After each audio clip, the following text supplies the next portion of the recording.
Hi friends అందరికీ. మనకి వీడియోలో RRB group D 2025 PET and final cut off అనేది ఎక్స్పెక్టెడ్ కట్ ఆఫ్ అనేది ఎంత ఉందో చూద్దాం. అలాగే షిఫ్ట్ వైజ్ యావరేజ్ స్కోర్ అనేది ఎంత ఉంటుంది అని చూద్దాం ఒకసారి.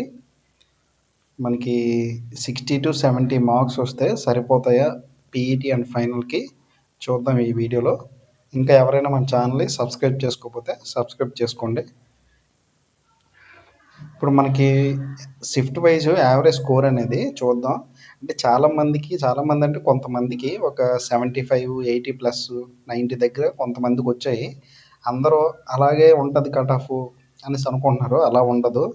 మీ షిఫ్ట్ హార్డ్ వచ్చిందా, మీడియం వచ్చిందా, ఈజీ వచ్చిందా అని బట్టి వాళ్ళకి అంటే ఈజీ షిఫ్ట్లో 90 మార్క్స్ వచ్చినా సరే, మీకు హార్డ్ షిఫ్ట్లో 60 వచ్చినా సరే రెండింటికి బ్యాలెన్స్ ఉంటుంది. బ్యాలెన్స్ చేస్తారు. మీకు 60 మార్క్స్ వస్తే మీకు 15 పెరగొచ్చు. వాళ్ళకి ఒక 10-15 తగ్గొచ్చు. అలా కూడా ఉంటుంది. ఓకేనా? అలాగే తక్కువ మార్క్స్ వచ్చిన వాళ్ళు హోప్స్ అయితే వదులుకోవద్దు. చూద్దాం మినిమం స్కోర్స్ ఎంత వచ్చాయి అని చూద్దాం. Average score first of all, తర్వాత కట్ ఆఫ్ అనేది చూద్దాం. సిసిఏ కూడా చూద్దాం. ఫస్ట్ అర్థమెటిక్లో యావరేజ్ స్టూడెంట్ మినిమం ఎలా లేదన్నా ఒక 17+ అనేది పెడతారు. మినిమం కొంచెం ప్రిపేర్ అయిన వాళ్ళు అయితే ఒక మినిమం 18-20 ఈ రేంజ్లో పెడతారు. యావరేజ్ స్టూడెంట్ అయితే మనకు ఒక 17 వేసుకుందాం. ఓకే. రీజనింగ్ వచ్చేసి మనకి ఈ రీజనింగ్ అయితే చాలా ఈజీగానే ఉంటుంది, కానీ కొంతమందికి చాలా కష్టంగా ఉంటుంది. ఎలాగైనా సరే మినిమం ఒక యావరేజ్ స్టూడెంట్ అనేవాడు ఒక 25 స్కోర్ అయితే మాత్రం చేయగలడు. 20-25 అయితే చేయగలడు. ఒక 25 వేసుకుందాం స్కోర్ అని. 30 మార్క్స్ కదా అది. Next GK and current affairs చాలా టఫ్గా వచ్చింది. అది మీకు తెలిసిందే కదా. చాలా అంటే చాలా టఫ్గా వచ్చింది. చాలామందికి ఒక 5 మార్క్స్ కూడా కష్టమైపోయింది చాలా. మీకు తెలిసిందే అది. మీ GK and current affairs score అనేది ఎంత అనేది ఒకసారి కామెంట్ చేయండి. నాకైతే 9 మార్క్స్ వచ్చినాయి అందులో, జీకే అండ్ కరెంట్ అఫైర్స్లో. యావరేజ్ స్కోర్ అయితే ఒక 5 మార్క్స్ వేసుకుంది అందులో. ఓకే. నెక్స్ట్ సైన్స్ అయితే ఎంత యావరేజ్ స్టూడెంట్ అయినా మినిమం కొంచెం నాలెడ్జ్ ఉండి చదివితే మాత్రం ఒక 15-20 అయితే మాత్రం పక్కా వస్తుంది. ఒక 20 మార్క్స్ అనేది వేసుకుందాం. మొత్తం టోటల్ ఎంత అయిందో చూడండి.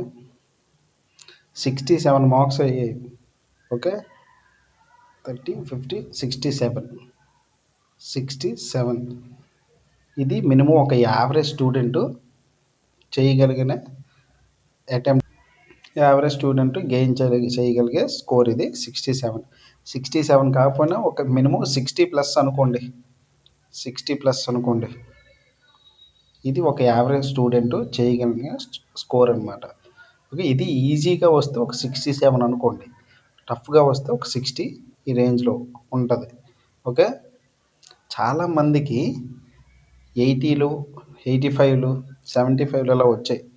అది వాళ్ళు ప్రిపేర్ అయ్యారు, కాదని చెప్పలేదు. అలాగే షిఫ్ట్ కూడా ఈజీగా ఉండబట్టి వాళ్ళకి అంత స్కోర్ అనేది కూడా రావడానికి అవకాశం ఉంటుంది. మీకు అంతే కట్ ఆఫ్ ఉంటుందని అనుకోవడం మాత్రం చాలా తప్పుది. ఓకేనా?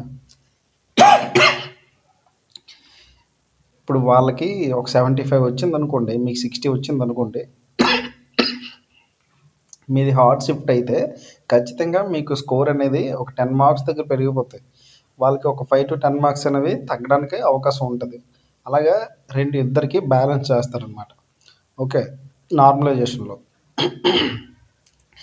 నెక్స్ట్ మనకి ఎక్స్పెక్టెడ్ కట్ ఆఫ్ ఫస్ట్ పీఈటీకి చూద్దాం. పీఈటీకి అండ్ ఫైనల్ కట్ ఆఫ్ రెండింటికి చూద్దాం. ఓకే. మనకి యూఆర్కి వచ్చేసి మీకు ఇంతకుముందు చెప్పాను, ఇప్పుడు చెప్తున్నాను. మీకు ఒక 70+ వస్తే మాత్రం మీరు పీఈటీకి అయితే మాత్రం క్వాలిఫై ఖచ్చితంగా అవుతారు 100%.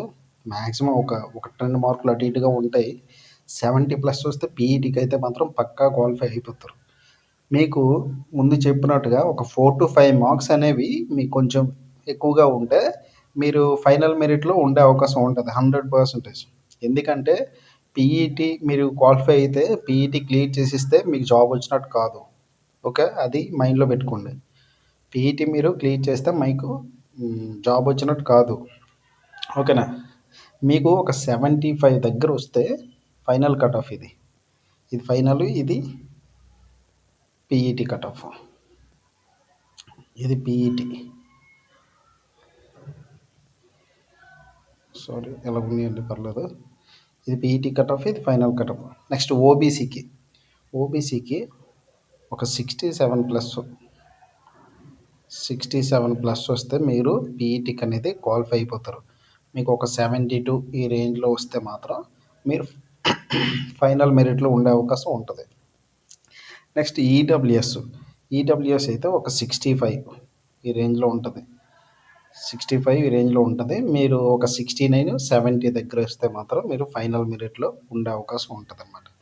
నెక్స్ట్ ఎస్సీకి అయితే ఒక 60 ప్లస్ వస్తే సరిపోద్ది. ఒక 60 ప్లస్ వస్తే సరిపోద్ది పీఈటీకి. ఓకే, మీరు ఫైనల్ మెరిట్లో ఉండాలంటే ఒక 65 ప్లస్ ఉంటే సరిపోతుంది. ఓకే, ఎస్టీకి అయితే ఒక 57 ఈ రేంజ్లో ఉంటే సరిపోద్ది. ఎస్టీకి అయితే మీరు ఫైనల్ మెరిట్లో ఉండాలంటే ఒక 62 ఈ రేంజ్లో సరిపోతుంది అన్నమాట. నెక్స్ట్ ఫైనల్గా సీసీఏ కేటగిరీ వాళ్ళు చాలామంది కామెంట్స్ పెట్టారు ఇంతకుముందు. చాలా భయపడిపోతున్నారు. అంటే ఎన్ఏసి ప్లస్ సిబిటీలో కలిపి 40 వచ్చాయి, 50 వచ్చాయి అనేసి. కొంతమంది 60, 70 దగ్గర కూడా వచ్చిన వాళ్ళు ఉన్నారు సీసీఐ కేటగిరీలో. ఓకే, సీసీఐ కేటగిరీ వాళ్ళు ఆల్రెడీ మీకు రిజర్వేషన్ ఉంది కాబట్టి మీకు ఆ మార్క్స్లో, ఆ రిజర్వేషన్లో 1/3 అనేది కలుపుతారు. మీకు ఆ రిజర్వేషన్లో పర్సంటేజు మీకు 90% ఉందనుకుందాం. అందులో మార్క్స్ సీసీఐలో ఎన్ఏసి సర్టిఫికేట్లో 1/3 అనేది మీకు మార్క్స్ అనేవి యాడ్ అవుతాయి.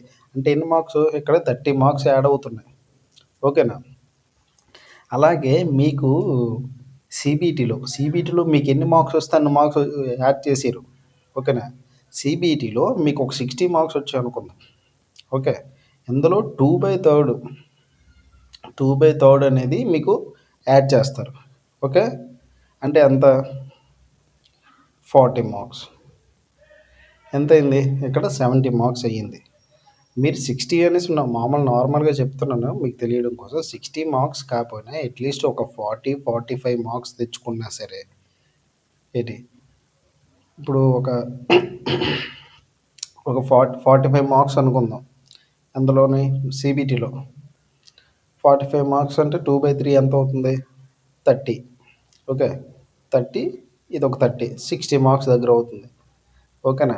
మీరు 45 మార్క్స్ కూడా తెచ్చుకోకపోతే మరి ఇంకా ఏం చేయలేం. మరి మీకు ఈజీగా 60 ప్లస్ వచ్చాయంటే మరి మీరు ఇంటి దగ్గర ఉండిపోతున్నా సరే తీసుకుని వెళ్ళిపోతారు ఏంటి జాబ్కి, మీరు రామన్నా సరే.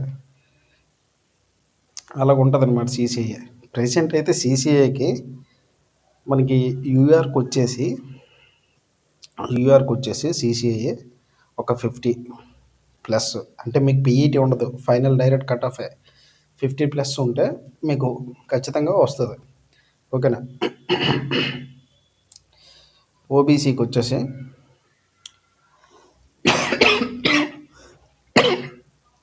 ఒక 48 ఈ రేంజ్లో ఉండాలి.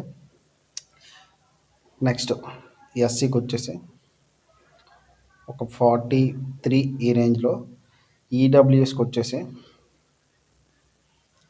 ఒక 45 ఈ రేంజ్లో. ఎస్టీకి వచ్చేసి ఒక 40 ప్లస్ అయితే ఖచ్చితంగా మీరు క్వాలిఫై అయిపోతారు. సీసీఐ గురించి మాట్లాడుతున్నాను.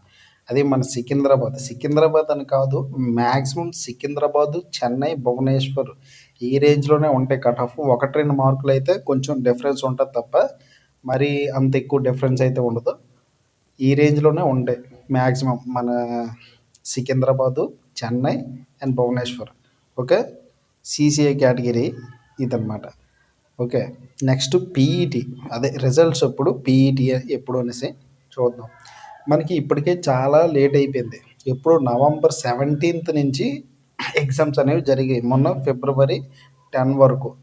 ఎన్ని మంత్స్?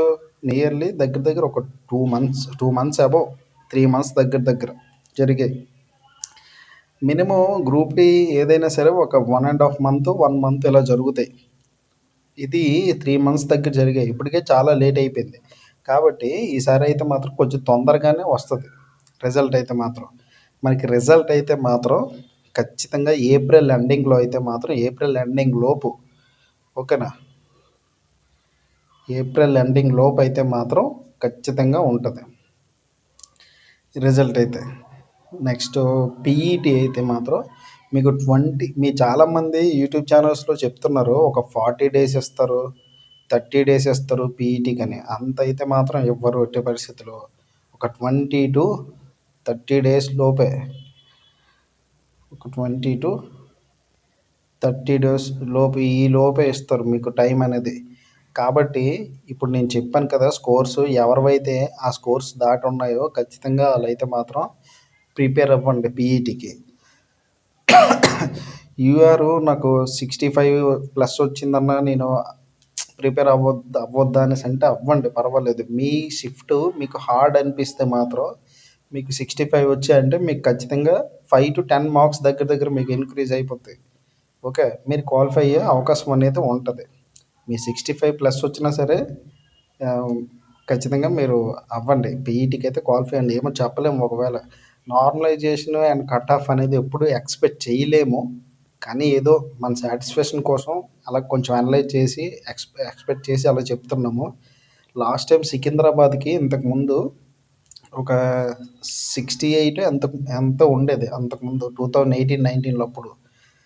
దానికి ఎక్కువ కట్ ఆఫ్ ఉందనేసి 2022 నోటిఫికేషన్లో చాలామంది వేరే జోన్స్కి అప్లై చేసుకున్నారు. కానీ దానికి చాలా తక్కువ కట్ ఆఫ్ తీసారనమాట, 58 ఎంత తీసాడు యూఆర్కి. అలా ఉంటుంది కట్ ఆఫ్ అనేది, ఇప్పుడు ప్రిడిక్ట్ చేయలేము. ఓకే, అది ఈ వీడియోలో. ఇంకెవరైనా మన ఛానల్ని సబ్స్క్రైబ్ చేసుకోకపోతే సబ్స్క్రైబ్ చేసుకోండి, ఓకేనా. ఇలాంటి కట్ ఆఫ్ వీడియోలు తప్ప మామూలు ఇంకేమైనా హూ ఈజ్ హూ వీడియోస్ కానీ, ఇంకేం మ్యాథ్స్ అలాంటి కరెంట్ అఫైర్స్ వీడియోస్ కానీ పెడుతున్నాను, చూడట్లేదు. చూడండి, అవి కూడా మీకే యూజ్ అవుతాయి, ఓకేనా. ఇంకెవరైనా మన ఛానల్ సబ్స్క్రైబ్ చేసుకోకపోతే సబ్స్క్రైబ్ చేసుకోండి. Thank you very much.